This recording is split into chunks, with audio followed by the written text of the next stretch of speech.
வணக்கம். கடகம் ராசிக்கான மே 2024 மாத ராசிபலன். கடக ராசிக்காரர்களுக்கு இந்த மாதம் சூரியன் 10ஆம் வீட்டில் குரு மற்றும் சுக்கிரனுடன் சேர்ந்து இருப்பதால் வேலை வாய்ப்புகள் அதிகரிக்கும். நீங்கள் இதுவரை வேலையில்லா திண்டாட்டத்துடன் போராடிக் கொண்டிருந்தால் இந்த மாதம் வேலை கிடைப்பதற்கான வாய்ப்புகள் உண்மையானவை. எனவே சிறந்த வாய்ப்புகளுக்கு முயற்சி செய்யுங்கள். வேலையில் ஈடுபட்டுள்ளவர்களுக்கு இந்த மாதம் சாதகமாக இருக்கும். உங்கள் பணியிடத்தில் உயர் பதவியை அடைவதற்கான வலுவான வாய்ப்புகள் உள்ளன. அரசு வேலைகளில் ஈடுபட்டுள்ளவர்களுக்கு சாதகமான பலன்கள் கிடைக்கும். 7ஆம் வீட்டிற்கு அதிபதியான சனி சொந்த ராசியில் 8ஆம் வீட்டில் வலுவாக அமர்வதால் வியாபாரம் பலப்படும். உங்கள் வியாபாரத்தில் சில மாற்றங்களை செய்ய விரும்பினால் நேரம் பொருத்தமானதாக இருக்கும். நீங்கள் சரியான திசையில் முன்னேற முடியும். இது வணிகத்தில் உங்களுக்கு வெற்றியை தரும் மற்றும் சரியான வகையான முன்னேற்றத்தையும் பெறலாம். வெளிநாட்டு பயணங்களின் உதவியுடன் உங்கள் வணிகம் வளர்ச்சியடையும் மற்றும் சில இரகசிய ஆதாரங்களையும் பயன்படுத்தலாம். 5ஆம் வீட்டின் அதிபதியான செவ்வாய் மாத தொடக்கத்தில் 9ஆம் வீட்டில் தங்குவார். இது மாணவர்களுக்கு படிப்பதற்கான வாய்ப்பையும் வழங்குகிறது மற்றும் அவர்களில் உற்சாகமும் ஆர்வமும் நிறைந்திருக்கும். இந்த ராசி மாணவர்கள் படிப்பில் கவனம் செலுத்தி படிப்பில் சிறப்பாக செயல்படுவார்கள். 4ஆம் வீட்டின் அதிபதியான சுக்கிரன் 10ஆம் வீட்டில் அமர்ந்து 7வது வீட்டில் அமர்ந்து மாத தொடக்கத்தில் இருக்கிறார். மற்றபடி சூரியனும் குருவும் 10ஆம் வீட்டில் அமர்ந்து 4ஆம் வீட்டை பார்ப்பார்கள். இதிலிருந்து குருவின் அம்சம் 2வது வீட்டில் இருப்பதால் முன்னோர்களின் தொழிலில் லாபம் கிடைக்கும். இது குடும்ப வருமானத்தில் அதிகரிப்பை ஏற்படுத்துவதோடு குடும்பத்தில் மகிழ்ச்சியையும் அதிகரிக்கும்.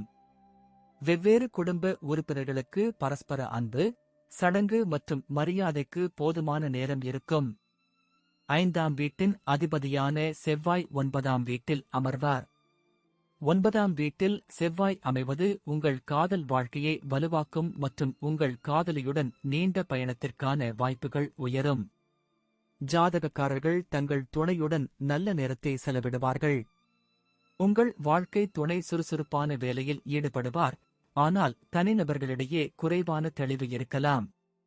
குடும்பம் மற்றும் உங்கள் மாமியார் இடையே லேசான மோதல்கள் ஏற்படுவதற்கான வாய்ப்புகள் உள்ளன மற்றும் பிரச்சனைகளை தவிர்க்க முயற்சி செய்யுங்கள். இதனால் உறவு அழகாக இருக்கும். சனியும் இந்த மாதம் முழுவதும் 8ஆம் வீட்டில் அமர்வதால் எதிர்பாராத செலவுகள் அதிகரிக்கும். சனி கிரகம் பழைய சொத்துக்களை வாங்குவதற்கும் விற்பதற்கும் அல்லது மூதாதையர் சொத்துக்களை திறமையாக வழங்குவதற்கும் உதவும். 8ஆம் வீட்டில் சனி அமர்ந்து செவ்வாய் ராகு 9ஆம் வீட்டில் அங்காரக தோஷத்தை உண்டாக்கும். இது ஆரோக்கியத்தில் ஏற்ற இறக்கங்களை ஏற்படுத்தும். எனவே ராசிக்காரர்கள் இதில் கவனமாக இருக்க வேண்டும். நன்றி. வாழ்க வளமுடன்.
வணக்கம். சிம்மம் ராசிக்கான மே 2024 மாத ராசிபலன். சிம்ம ராசிக்காரர்களுக்கு இந்த மாதம் 10ஆம் வீட்டின் அதிபதியான சுக்கிரன், சூரியன் மற்றும் குருவுடன் சேர்ந்து 9ஆம் வீட்டில் அமர்வார். இதன் பலனாக ஜாதகக்காரர்களுக்கு விரும்பிய இடமாற்றங்கள் கிடைக்கும். நீங்கள் வேலையை மாற்ற விரும்பினால் புதிய வேலையை பெறுவதற்கான வாய்ப்புகள் உண்மையானதாக இருக்கும். இதனால் ஜாதகக்காரர்களுக்கு சாதகமான காலம் ஏற்படும். ஏழாம் வீட்டிற்கு அதிபதியான சனி ஏழாம் வீட்டில் தங்கி தொழில் பலம் தருவார். வியாபாரத்தில் வெளிநாட்டு தொடர்புகள் ஏற்பட வாய்ப்புகள் உள்ளன, எனவே இது ஸ்திரத்தன்மைக்கான நேரமாக இருக்கும். மக்கள் முன்னேற்றத்தில் மகிழ்ச்சி அடைவார்கள், இதனால் மெதுவான வேகத்தில் முன்னேற்றத்தின் உச்சத்தை அடைவார்கள். ஐந்தாம் வீட்டின் அதிபதியான குரு இந்த மாதம் முழுவதும் 9ஆம் வீட்டில் அமர்வார். கல்வித்துறையில் பல்வேறு முன்னேற்றங்களை ஏற்படுத்தும். ஐந்தாவது வீட்டில் குருவின் தாக்கம் அறிவை பெறுவதற்கான ஆசையை ஏற்படுத்தும் மற்றும் கல்வித்துறையில் மகிழ்ச்சியான விளைவுகளை ஏற்படுத்தும். ஒரு நல்ல வழிகாட்டி அல்லது ஆசிரியர் உங்களுக்கு சிறப்பாக செயல்பட வழிகாட்ட முடியும். இரண்டாம் வீட்டின் அதிபதியான புதன் செவ்வாய் மற்றும் ராகு இடையே பாதிக்கப்பட்ட நிலையில் 8வது வீட்டில் அமர்வார். குடும்ப உறுப்பினர்களிடையே பரஸ்பர சண்டைகள் ஏற்பட வாய்ப்புகள் உள்ளன. இரண்டாவது வீட்டில் கேது இருப்பது தேவையற்ற வார்த்தைகளை பேசுவதை தவிர்க்கும். வார்த்தைகளால் தவறாக புரிந்து கொள்வதற்கான வாய்ப்புகள் உள்ளன, அது குடும்பச் சூழலை கெடுக்கும். ஐந்தாம் வீட்டின் அதிபதியான குரு 9ஆம் வீட்டில் அமர்ந்து 5ஆம் வீட்டை பார்ப்பார். இது உங்களுக்கும் உங்கள் காதலிக்கும் இடையே நல்லிணக்கத்தை ஏற்படுத்தும். உங்கள் காதல் வாழ்க்கையில் சிறந்த முடிவுகளுக்கு நீங்கள் ஒருவருக்கொருவர் முக்கியத்துவம் கொடுப்பீர்கள். வாழ்க்கை துணை அளவிடப்பட்ட வழியில் தொடர்பு கொள்வார், இதனால் நடத்தை நேர்மறையானதாக இருக்கும். ஆனால் 8ஆம் வீட்டில் ராகு மற்றும் செவ்வாய் இருப்பதால் கசப்பு மற்றும் கோபம் ஏற்படலாம் மற்றும் புதன் அதனுடன் சேர்ந்து இருக்கும். வாழ்க்கை துணையின் பேச்சில் சிக்கல்கள் ஏற்படலாம், இதனால் கூட்டாளர்களிடையே பல்வேறு வகையான சண்டைகள் ஏற்படலாம். விவாதம் அதிகரிப்பதை கட்டுப்படுத்துவதும் கூட்டாளியின் ஆரோக்கியத்தில் சரியான கவனிப்பு எடுப்பதும். 8ஆம் இடத்தில் ராகு செவ்வாய் புதன் பெயர்ச்சிப்பதால் ஜாதகக்காரர் பல்வேறு பொருளாதார சவால்கள் ஏற்படும். குடும்பத்தில் உள்ள பிறரின் உடல் நலக் கோளாறுகள் மற்றும் தேவையற்ற பயணங்களால் செலவுகள் ஏற்படும் மற்றும் இது ஆரோக்கியத்தில் ஏற்ற இறக்கங்களையும் ஏற்படுத்தும். புதனுடன் ராகு மற்றும் செவ்வாயின் அங்காரக தோஷம் இருப்பதால் செரிமான கோளாறுகள், வயிற்றுத் தொற்றுகள், பல்வேறு வகையான உடல் உபாதைகள், சில வகையான அறுவை சிகிச்சைகள் அல்லது இழப்புகள் ஏற்படும். விபத்துகள் ஏற்பட வாய்ப்புகள் உள்ளதால் பாதுகாப்பாக உங்கள் வாகனங்கள் ஓட்டிச் செல்லுங்கள் மற்றும் ஒருவரிடம் கடன் கேட்டு வாகனம் ஓட்டுவதை தவிர்க்கவும். நன்றி. வாழ்க வளமுடன்.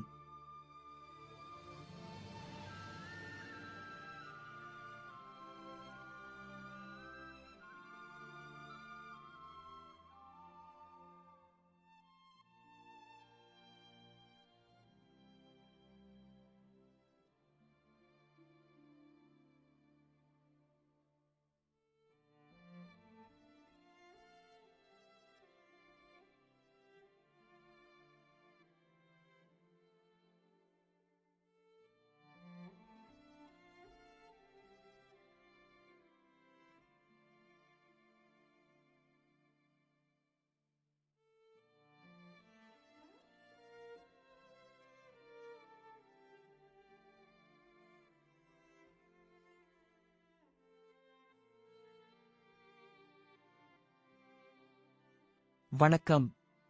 கன்னி ராசிக்கான மே 2024 மாத ராசிபலன்.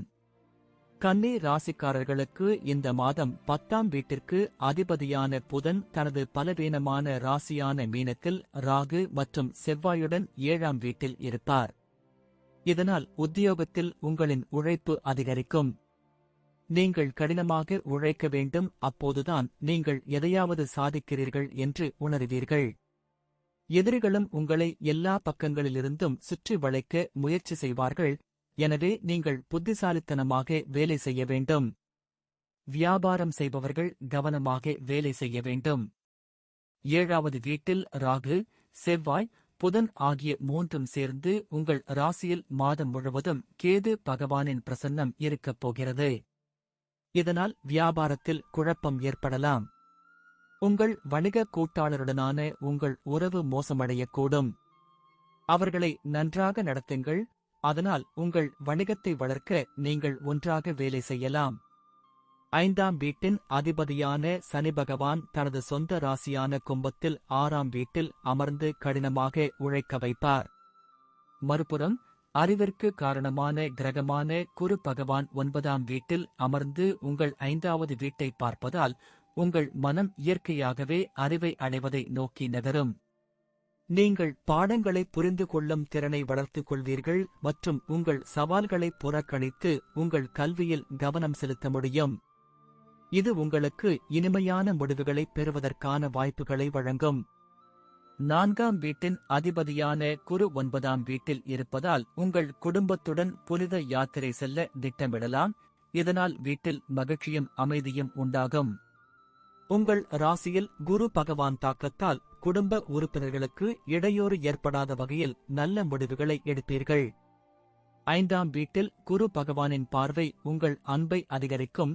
நீங்கள் ஒருவருக்கொருவர் சார்ந்திருப்பதை அதிகரிக்கும் மற்றும் உங்கள் நம்பிக்கையும் நாளுக்கு நாள் படிப்படியாக அதிகரிக்கும்.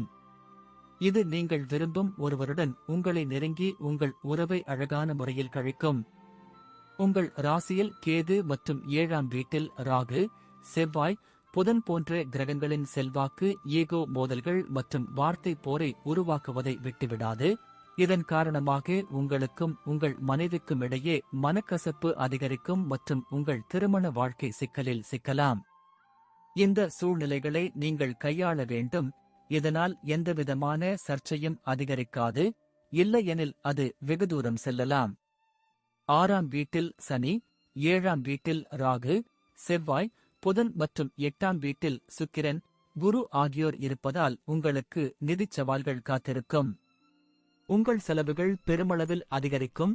இது உங்கள் கட்டுப்பாட்டிற்கு அப்பாற்பட்டதாக இருக்கும். இருப்பினும் வருமானம் மிகவும் சாதாரணமாக இருக்கும் என்பதால் நீங்கள் தொடர்ச்சியான முயற்சிகளை மேற்கொள்ள வேண்டும். ராசி அதிபதியான புதன் ராகு மற்றும் செவ்வாயுடன் சேர்ந்து அதன் மிக குறைந்த ராசியான மீன ராசியில் இருப்பார். இது ஆரோக்கியத்தில் மோசமடைவதை தெளிவாக குறிக்கிறது. எனவே உங்களை எவ்வாறு ஆரோக்கியமாக மாற்றுவது என்பதில் நீங்கள் மிகவும் கவனமாக இருக்க வேண்டும்.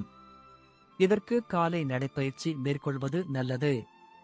தோல் சம்பந்தமான பிரச்சனைகள், இரத்த சம்பந்தமான பிரச்சனைகள் உங்களை தொந்தரவு செய்யலாம். நன்றி. வாழ்க வளமுடன்.